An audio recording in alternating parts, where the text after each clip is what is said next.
What's up, Fear fans? We are back from our mini summer hiatus. We are covering Fear the Walking Dead episode 9 and 10, season 3. Don't move a muscle. We have a lot coming up. You're tuning into the destination for TV superfan discussion, AFTERBUZZ TV.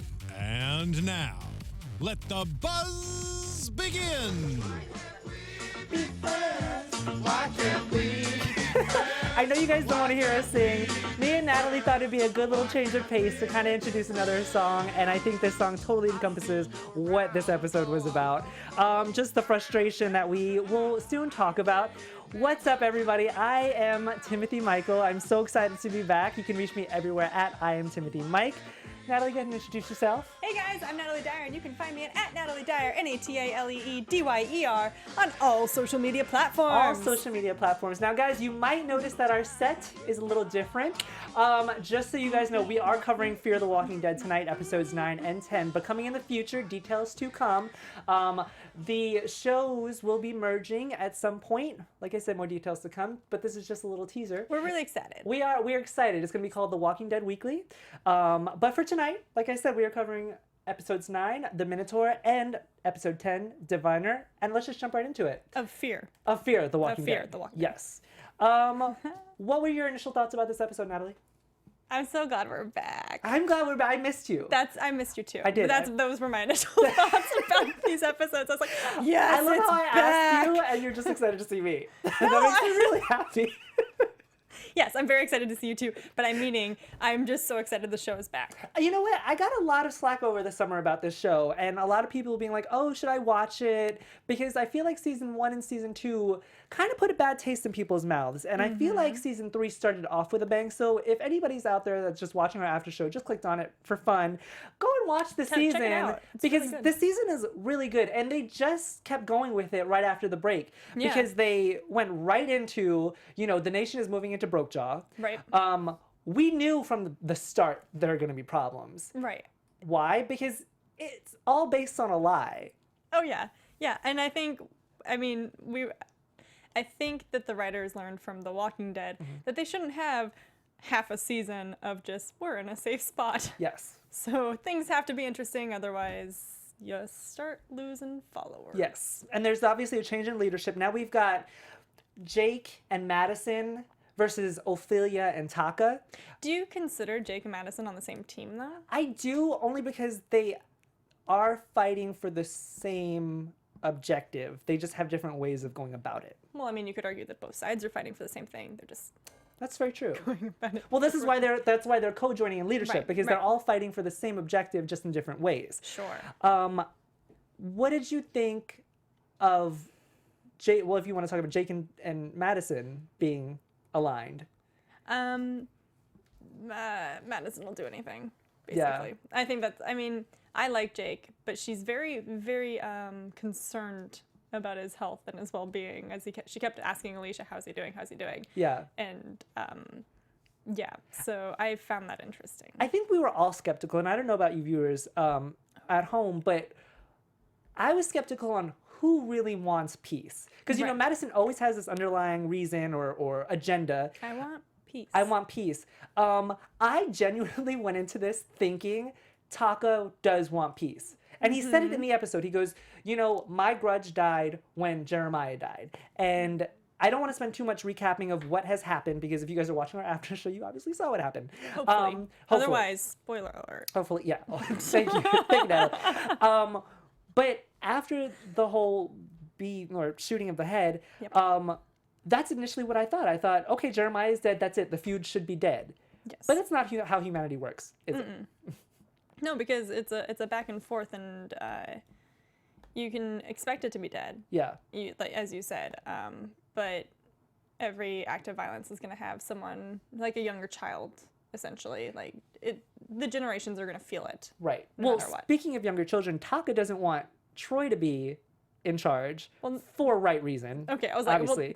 Well, but I think that it's interesting because Taka knows these people. Like, he's seen them grow up. So he knows Troy's mindset. Because at first I was like, wow, you've only met Troy twice and you already know what kind of psychopath he is. But if you think about it, no, he's seen these boys grow up because there's been this feud their entire lives.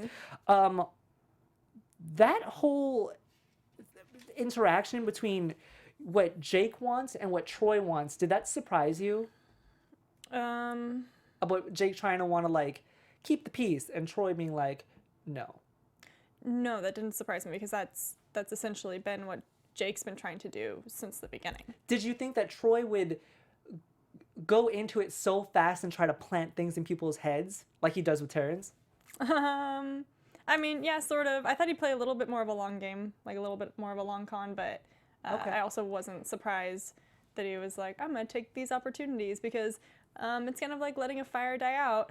It's a lot harder to like, no, not a lot harder to reignite it, but it's much easier to be like, let's do this now before you start to form relationships with these other people. That's funny though, because that you mentioned that because the same thing that happened at the dam is the same thing that happened here. I thought that it was going to be more of a long game. Yeah. Where, you know, he would plant these little seeds, but he wouldn't be so active about it. Right. Whereas, no, the writers were like, we don't have time for this. We need to keep viewers entertained. We need to do it now.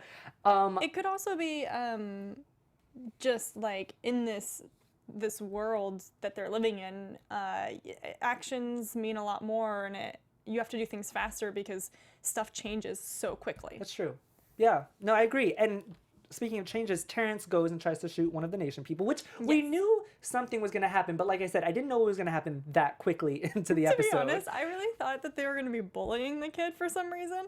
Like, I just... Really? Yeah, like, my first inclination was like, oh, he's, like, shy and he's kind of overweight and, like, they're going to pick on him. The nation was going to pick on him or his people were going to pick on him? I just kind of figured everybody was sort of going to do something. Because I heard someone say, at least I'm pretty sure I heard someone say, like... some sort of like, you know, what's this useless fat boy sort of like thing. Okay. So I heard that comment. So then I was like, oh, we're going straight into bullying. That's what's going to happen. Yeah. I was wrong. Yeah. Well, I mean, I got it like 2 seconds later, but at first I was like, oh no. Did you think that it was going to go to a head so fast with him trying to shoot? Yeah, but I didn't think that they would retaliate in such a... drastic manner? Yes. Okay. Yeah. Retaliate I figured, how? Well, as we have a whole discussion about when they're just like, okay, so one guy's done something stupid, now we're going to take all your weapons. Right, which is what, I'm glad you brought this up too, because, so Terrence tries to shoot this guy. He's not dead. He didn't die. No, in fact, the kid dies. Right, exactly. Terrence gets his like windpipe crushed by this guy who's like restraining him. Terrence winds up dying. We don't see it, but we presume that it has happened because they talked that it was going to happen a lot. Right, and then there's no punishment for the guy that did it. No, and at least in today's world, in this non-apocalyptic way, you would, if you were to kill somebody else, even in self-defense in that type of situation. Yeah. More likely than not, you would also be sent. You would sent to jail. You would do some sort of community service, some form, because you've killed somebody. There was a lot of unfair punishments in these 2 episodes, and we'll get back to them. But I do want to go back to something that you touched on with the weapons, because we were watching this episode, you guys, and Natalee had a very selected point of view and opinion on the fact that Taka, because of what Terrence did, wants to control all of the weapons. Go ahead, Natalee. I'm gonna let you take this one. Okay. Here's the deal. I would not give up my weapons, which is why I have such a problem with it.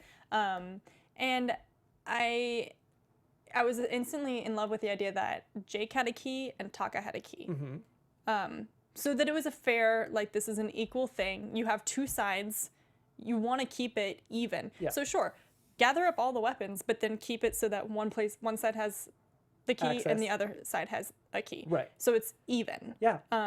Especially because I think you need both keys to unlock, maybe. Yes. The guns. So I don't think you need both keys. I think one key. They should have acted it up so that you needed both keys in order to unlock it. If you were which there, is how Natalee? I was believing. That's how I thought it was working out, and I was like, that's a brilliant idea. But by him saying, "Give me the key," we're taking all the guns. We're like, you're instantly alienating that group of people, which is 50%, and that's going to make a lot of people very angry and very touchy, which we saw. So here's my thoughts on the matter. I feel like once you break that trust, which is what Terrence did by shooting one of their people, he shouldn't be allowed to have guns. Not he, but that whole group. I'm sorry, and I don't want to. I just that's just how I feel. I feel like because he broke trust, then all those people just need to give the guns to Taka's group, because clearly Taka said it, you know, he wants to keep peace, and I genuinely believed him, and I didn't think that his people would kind of or try to retaliate against the broke job people. That's what I'm calling them, the broke job people. And until one of Taka's people proved otherwise, then I'm a full, like, either nobody has it and, like, you have an equal, like, access. Okay. Or you all have weapons, especially in the situation when you have infected. I mean, they're kind of in a secluded area, but they still have, like, a high chance of something happening, and you're gonna need a weapon. Yeah. Like, this is a post-apocalyptic world in which you're going to need a weapon. So I would have a lot of trouble giving that weapon up. I own like, you know, a knife for, like, getting out of my car and shit. But if I was in that situation and I had a weapon, I would not want to give it up. Guys, tell us what you think. And Anthony, our wonderful engineer, if you can bring up our live chat, because I do want to, if anybody's in the live chat, I do want to see what you guys are saying. One person that did have a problem with this, just like you, Natalee, is Troy, because they go to his place. He doesn't want to give up the weapons. Yep. This whole shootout occurs. To be fair, he should have just hid one of the weapons. One. I don't think that Troy... No, okay. Because he did that once and it didn't work in the beginning of the season. Yeah. And they found it. So I just don't... Once again, I didn't think it was going to happen this fast. And this whole shootout happens, and I was like, well, Troy better die, because I'm like, this whole thing, if this all happens for nothing, then I'm going to be really upset. You know what I mean? Yeah. But you're right. He is too good of a villain. And I don't even know if I want to say villain as opposed to a really dimensional character. Because he's got, like, all of this, like, you know, childhood abuse and, like, alcoholism from his father's side, and just, like, all these mental, like, things. I love Troy as a character. I just don't know why everything is so fast with him. Right. Because he's loopy. He has some issues. And he says something that's really interesting before the whole shootout happens. He says it's surrender, and Madison goes, no, it's survival. Right. So it's this whole surrender versus survival in this episode. What would you have done? Because you have such a problem with the authority. That I would have hit a weapon real well. Like, here's the deal, though. I would have hit it before this whole thing even came up. So it would have been, like, buried in a field, like, when we knew other people were showing up. Yeah. Yeah. So I would have that issue. And again, I feel like the only reason I'm okay with the whole, like, let me have the gun is because I know I'm sane and I'm not going to go crazy. Like, do crazy stuff. Right. That's the whole reason I would have an issue giving it up. But then again, that could make me crazy. Who knows? think what's interesting... And I don't mean crazy, but I just mean, like... Well, I'm glad you said the word crazy, because Troy was a little delusional while they were in the house. I'm talking they as in... it was kind of hilarious. As in Nick and Troy, because I was like... Troy honestly believes that Nick is on his side in this, and Nick is just sitting there like, no, dude, I'm just trying to, like, convince you not to get us both killed and to just surrender. But that's not how Troy sees it. Troy sees it as Nick has his back. And the only reason I'm bringing this up is because this relationship was really interesting, because it went from 0 to 60 really quick. Because then when punishments ensue after this, Nick was hallucinating and he saw Troy. So... And we saw in the beginning of the episode when him and Troy were, you know, like, in the RV, the RTV together. ATV? ATV. Thank you. This is why I have you as my co-host, so you can correct me on stuff like this. I just thought that relationship was weird, because I always expected a relationship from Madison and Troy, but never a relationship between Nick and Troy, and especially not so fast. Right. Well, here's the thing, and I said it earlier as well. I believe Troy knew that his dad didn't just, like, kill himself. Yeah, which Nick tells him. Right, and he maybe pretended shocked, but I think he was more shocked that Nick did it. Yeah. And it wasn't that, like, I think he believed Madison had. Because he's seen how Madison can react and do things. So when it was Nick, it was kind of more of like a, moment. And because of Troy's actions, he's going to be exiled. Right. Did we think that was fair? Yeah, totally. You didn't think that he should have been executed? Well, no, because they didn't show any actual deaths. So they just, like, he wouldn't give up the guns, and they didn't show any deaths until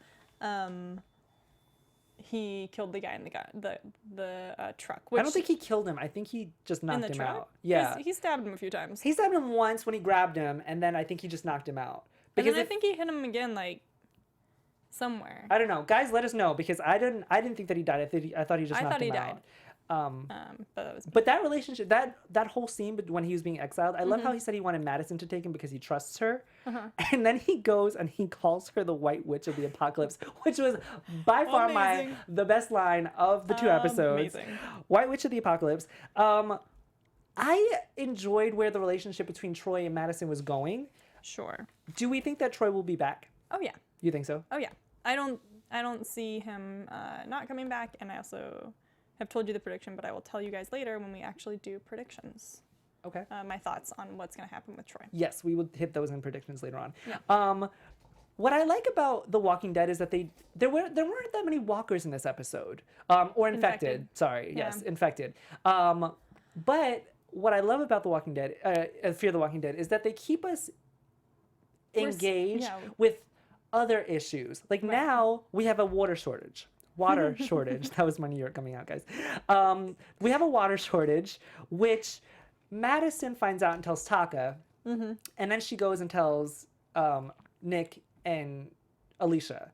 But they tell them not to tell everybody else to... She told Alicia. Told Alicia, yes. Not Nick. And because he was in a sweatbox. Right, yes. Because he was being punished. Which was an unfair punishment. Thank you. Speaking of unfair punishments, I thought that was unfair as well, yes.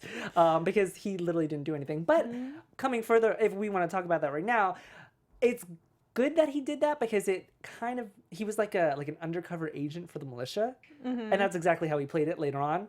Yeah. But we'll get to it. I want to talk about this water shortage because this is just another problem that in real life you think about, oh, yeah, that would happen. You're in Mexico or Southern California. I wrote, ain't no water, the end of California drought. Like, that was my note. So. But you would think that if you would go north? Yes, that. Or B, Jeremiah had this whole plan set up for years. Maybe you should have thought to maybe get a better water resource, or... Well, I mean, it was a pretty good reserve. The problem was they probably just didn't have any rains recently, which is understandable, as we can tell from our... well, not only rains, but they also have all of these I don't want to see benefits, but they've got horses and cattle and, you know, all these things that need water, milking, and they've got RVs that they sleep in and with, you know, water taps and they can take showers. No, it's these like, people are real pampered. Yeah, no, they're so pampered. And then when they go down to these 2 gallons per day per person. Which is still a lot of water for a person for a day. Yeah. I mean, you have your drinking water, but am I the only one who felt bad for the horses and stuff? Oh, well, no. No. I was like, they should be getting a ration themselves, mainly because they're useful. It's kind of like in the olden days when they were pioneering across the, like, you know, they had to bring food for their animals. No, that's true. I mean, yeah, I keep your animals alive because they might serve you later, whether as food or even if you don't have the water to. Well, I mean, they didn't know they didn't have the water to. That's true. That's true. Yeah. In addition, milk is more nurturing than water because you can get like calories and stuff, and water doesn't have calories. Yeah. So. Because water doesn't have calories. You're a mess. Mitchell Bourne says, seems awfully convenient that they have a water shortage and Ophelia's dad is in charge of a whole reservoir. I agree.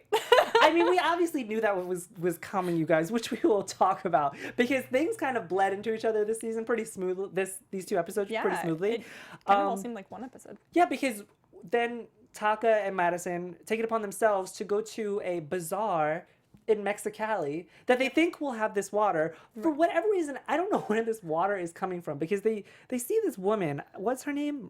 Maria Lou? Lou, and they need 10,000 gallons of water, and apparently Maria Lou just has that lying around. Where does she get it? No, she didn't. Well, wait, was that the halved? Because she was like, I can get you half of that, but that will be all my water. That's still So- 5,000 gallons of water, though. Right. It's still a lot of water. And I would, yeah, definitely. I don't know how. I don't know how she has that much, but she did have that much. Yes. Apparently. Okay. Well, we jumped ahead because It could have also been a total scam. We have no idea. Well, I think she was. Well, let's take a step back because I want to talk about this bazaar, and I'm always really excited when they introduce new locations, especially in this kind of episodes because you're in Mexico, you don't really have that many options to go. And when we found out about the water shortage, just like the person in our chat, I thought that they were gonna go directly for the dam. But that's not what happened. They went to Right. this bazaar and they have to like Okay, bargain to get in. We thought they would go straight to the dam because we knew about the dam. Right. They don't know about the dam, which Right. is why we were. It was like, oh, this is what's gonna happen because like TV and writing. Yeah. And then it was like, oh, okay, that makes sense. Well, because- I thought that they were gonna like maybe find a map and like, or somebody in one of the nation people would be like, oh, I remember a dam on this piece of land, like something. I don't know. I thought it was just gonna. I didn't know that we were gonna be going to this bazaar, which was very Mad Max of them, if I dare say, because there's like these people bargaining and getting tattoos on their eyelids, and there's like. This is like Listen, post-apocalyptic. They need like, makeup, realness. so they want their eyeliner on I 24/7. was like, what's happening? I liked this whole bizarre place. I just thought it was unnecessary. You mean for them to go there? Yes. I think that they could Except have for it found a wasn't way. because they found Strand. Right. Which, that's the only point. But even Strand being there, like, why are you there? Which I'm sure Because- they'll get to in other episodes, but like, why are you there getting in debt, getting into trouble like you Do we ever- always do? I mean, And the last time we saw him, he had this whole conversation with this astronaut, and he had like this newfound vigor of life. so maybe he went there and he was trying to have a newfound vigor of life and he broke something and then, he's in debt. Maybe. I want them to get back to that whole thing because I need That to know what story. happened in those Sure. moments that we missed. Speaking of Strand, were you excited about seeing him again? I was. Why do you sound so like questions about I it? don't know. I like Strand. I like Strand. But also, he is a troublemaker. Well, yeah. And I guess maybe he could, when they get him back to the ranch, maybe he could help some. See, I like Strand and Madison's relationship, and that just solidified for me when they had that Oh, moment. it did kind of totally show when them Madison together, told so Strand I about was excited Travis, that, yeah. and like that's the first time Strand knew about that, and he coddled her and not coddled, but consoled her, and I just thought it was a great moment, and I've always liked their relationship ever since, Thomas made her promise that she would always take care of Strand, and I just love them two together. I don't know why, but they make a really good duo. Definitely ship them together because I think they're a powerhouse together. Mm. But at the same time, Madison's been annoying me slightly this second I think she's been season, annoying so I'm like, a lot of people. Speaking of Strand and his little found knowledge, he tells Madison about this dam, but he coincidentally leaves out the fact that it's Daniel that's there. Okay, be real. Did you think he was going to tell her? Yes! Why? Because they were together. They've been together since the beginning. Yeah, but if he says, oh, there's a dam, and by the way, Victor's there, who you think You is... mean Daniel. Or sorry, Daniel's there, who you think is dead. He also tried to kill me, by the way. So, yeah, now you want to go back and get water from him? See, but Don't this think is so. what happens with Strand every time he tries to leave out information, because he did the same thing with Daniel. Yep. And he always gets bit in the ass by it. Well- because now, okay, so Boys gotta learn at some point. like you said, Strand always gets into trouble, and he's in trouble at this bazaar because he's got to repay a debt to this guy named Proctor, who do we think is going to become a villain at some point? Like go after them or I something? think he was a gold proctor. Like from Toy Story? Yeah. The Proctor from Toy Story 3. I hate you. Anyway, yes, I think he potentially will come back. They're probably going to need something new from the bazaar and have to go back, and Probably. for some reason somebody else is I gonna hope get- not, because I honestly really didn't like the bazaar. I think that they just need to cut that out. They found Strand. He had to pay off a debt. Speaking of the debt, was I the only one who thought that Madison was going to offer up to help him pay off his debt faster instead of giving them all of the money for the water? Oh, you mean have her also be chained out on Yeah. the... Well, this is what I initially thought, because I didn't think that it was they were going to chain him out there and expect him to die. okay. I thought it was going to be manual labor, and Oh. Madison was going to be I'll help him pay off his debt Oh, no, I thought she was going to do something like that. to pay off to Oh, use yeah, the money. she wasn't going to leave him. No, I didn't think that she's gonna leave him either. No, I mean, I would see her maybe helping pay off the debt, but she also did see the benefits of having someone know where a dam with water was. So, and he's her boo. But thing.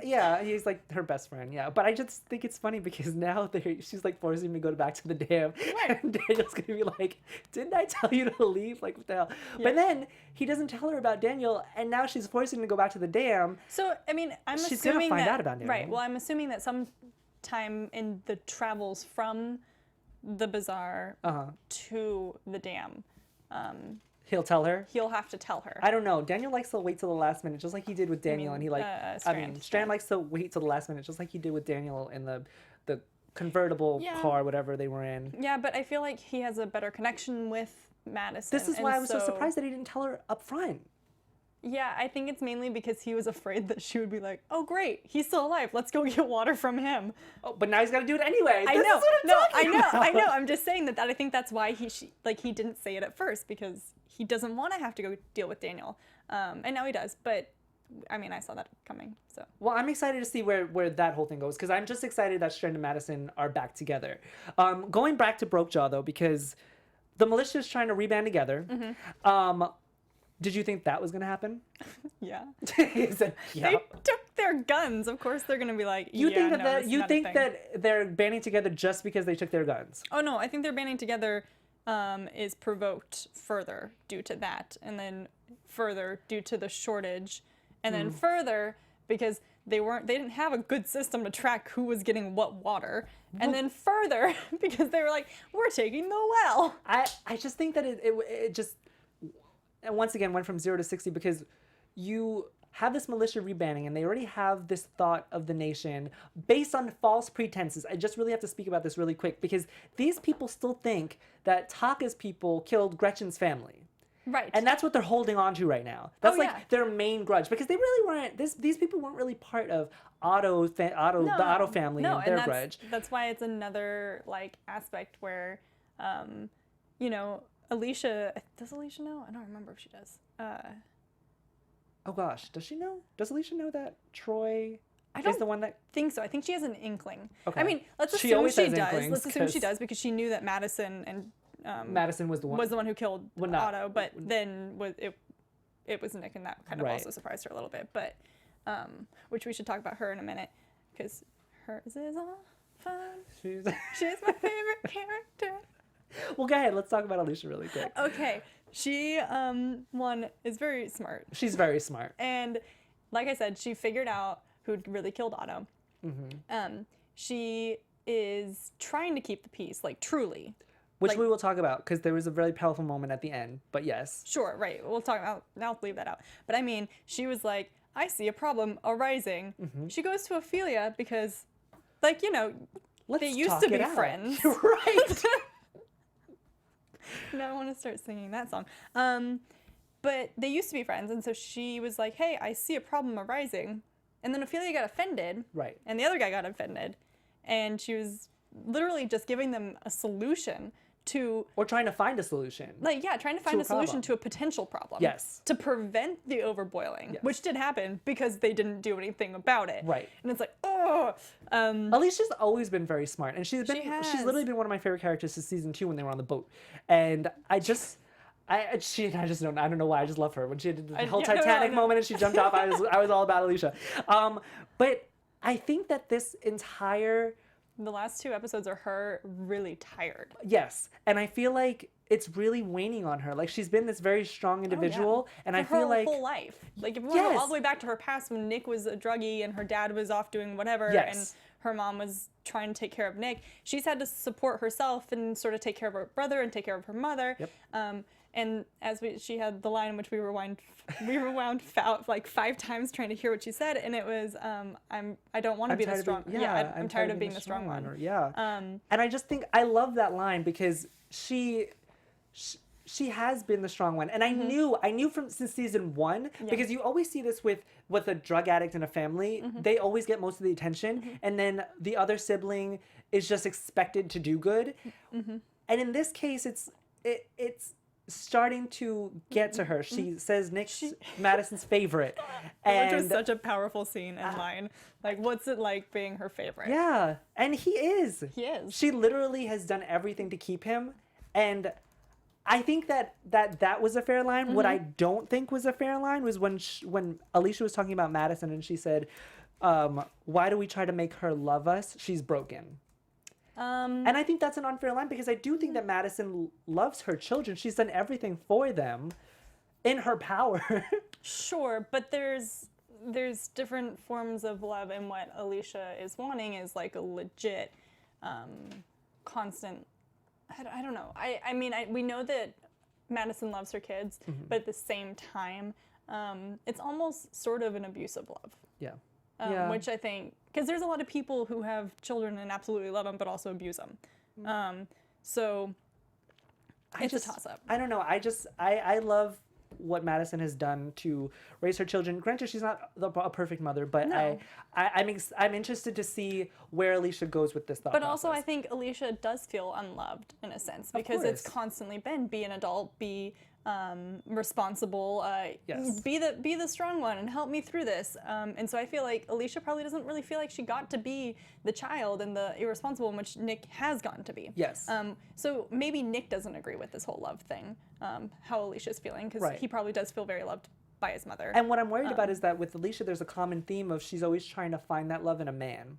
With her first boyfriend in the first season from high Yes. school, then the guy with the boat with the radio who turned out to be crazy, right, and okay. now with Jake. I don't who- feel like we can say the first boyfriend counts because he was in one episode. I mean, she did care for him a lot. Yeah, but we especially have during no this idea whole, how long they were I'm just together. saying. I just Okay. feel like she does substitute Sure. men for this wanting of love. Yeah. And I feel like that might get her in trouble, even though I think Jake is an outstanding guy, and I feel like he will treat her right.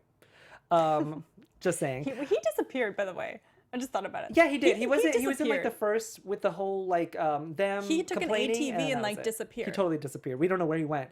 But Alicia's very smart because she sees. Oh wait, no, he was in the tent too, talking Yeah. to the people, and people. Alicia And she stood up for him. Yeah. And then he disappeared. Yeah, and then after that he And then disappeared. we have no idea what happened. But Alicia's always been the smart one, and this goes to the end of the episode, which is what I touched on earlier. The militia is trying to attack the nation. The rebanded militia is trying to Because attack the nation. Nick like pulled the gun and was right after the whole well stopping thing. the well. Just to recap, we're back to that Yes. conversation. And then he looks over, and Alicia's trying to find water with the nation. Right. Trying to build a bridge, trying to fill a gap. And I think that it does inspire everybody to be like, you know what? Well, it inspires Nick, and then Nick's the one that they're like, we're kind of following you, so we will follow you. It was like a trickle-down effect. Yes, exactly. Like, Nick goes over, and then Ophelia and her crew see apparently Nick. Nick's a leader. Apparently. And then they follow, and then the militia or everybody else from Brokejaw follow. Right. And I love this because they're making this water shortage problem the issue, and it's all them banned against the common enemy, which is dehydration. Right. They need to find water. Which is what was needed. Exactly. So I'm glad that they ended the relationship. I mean, they ended the episodes on a higher note. Sure. I don't know how long that higher note is going to last. Which brings us into our predictions. Which. Predictions. We There we love go. predictions. Yeah. Yes, we count on it so much, you guys. TV. Predictions. That was cool. I'm gonna shoot it over to you because I want to hear what you have to think. I want to hear what you have to say is gonna come up in the next 8 episodes. it Okay, seems? so I was looking at the future episodes and their titles, and one is called My Brother's Keeper, or Brother's Keeper, and so I think there's two possibilities. Yes. At first, I was like, oh, it's probably just Alicia having to take care of Nick again in some form. Now I don't think that's it, because I Googled what My Brother's Keeper is, like where that term came from, and Yeah. it's Cain and Abel. So now I think that it is Troy coming back and Jake having to either deal with him or run off with him. Troy is coming back, people. He's too good of a villain or non-villain or problem person to not have on the show anymore. Yes. Just because he had a shootout. Yeah. That's my opinion on that. If you guys have predictions, definitely drop them into the chat for us. and we'll read them. What are your predictions? I do think Troy's coming back because he is a phenomenal dimensional character. I'm excited to see what happens with Strand at Brokejaw, just because he's always in trouble. Well, I think first we need to see what happens. Before he goes to the dam and that whole relationship with, I feel like Madison's going to be like... I think they're going to go to the dam first. They are. Okay. And I feel like Madison's going to be the peacekeeper. I'm just jumping really ahead. Oh, okay. I feel like Madison's just going to be a peacekeeper and Daniel's going to have a problem with Strand. And then Madison's going to be like, look, just put it away. But then Madison's got to tell Strand about Ophelia, and that'll kind of ease his issue with Daniel, because that was his main issue in general, because that's why he left him at the hotel, because he lied about Ophelia. But now that there's a lot going on, you guys. This is what I think is going to happen, though. I don't know if anybody else got onto it, and I might be way off base, but there was a little thing between Nick and Ophelia while Taco was gone. Oh, yeah. And do we think that there's going to be a love triangle at some point with those three? Whoa. Because I feel like, okay, no, just back up. Just think about when Ophelia and Nick were on the boat together. Sure. And I know I brought up the boat a lot this episode, but there was a lot that happened on the boat. But they had a moment. They had a moment on the yacht.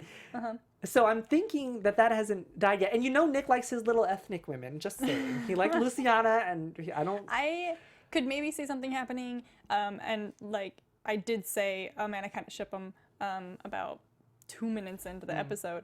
But it's probably a little bit more than 2 minutes. But anyway, but I think that this last episode drove quite a wedge between the two of them. And I mean, maybe they'll get back to it through this whole, like, we're digging for water. Yeah. But I don't think it's going to be immediate or, Yeah. Well, let's talk about our biggest prediction. Do you think that they'll find water? I mean... Or do you think that they're going to have to really source it from the dam?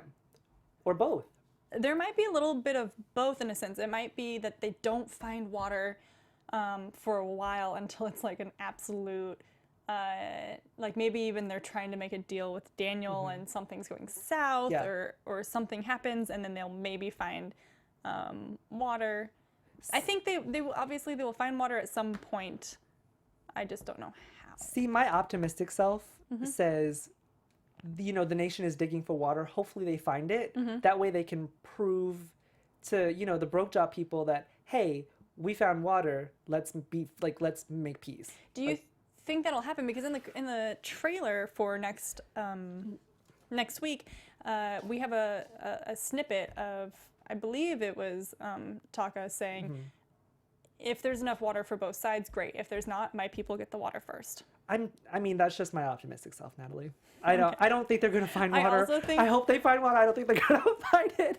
And my other thing is that I think Alicia is 100% fed up with her mom at the moment. Oh, completely. And then especially when her mom was not responding on the radio. So I think there's gonna be a falling out of some form between them. Yeah. At least some form of fight. There's gotta be.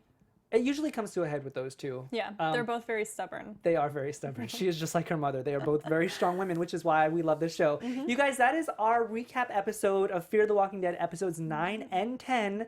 Thank you guys for tuning in. We want to hear your thoughts throughout the week. Yes. Tweet us. At Natalee Dyer, at I am Timothy Mike, because we want to hear your thoughts. We want to bring you guys up on the next episode. Like I said, stay tuned for more details on The Walking Dead Weekly. There are more details to come. We're excited about it. But yes, that is our episode. I am Timothy Michael. Find me everywhere at I am Timothy Mike.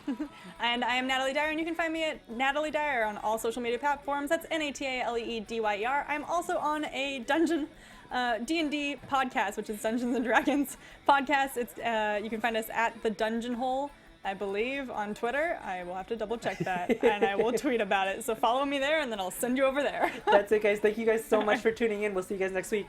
Bye. Bye.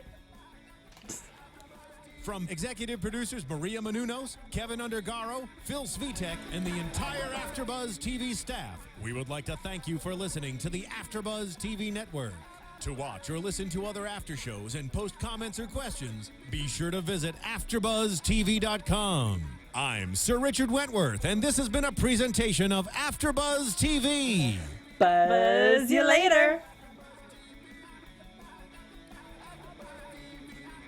The views expressed herein are those of the hosts only and do not necessarily reflect the views of AfterBuzz TV or its owners or principals.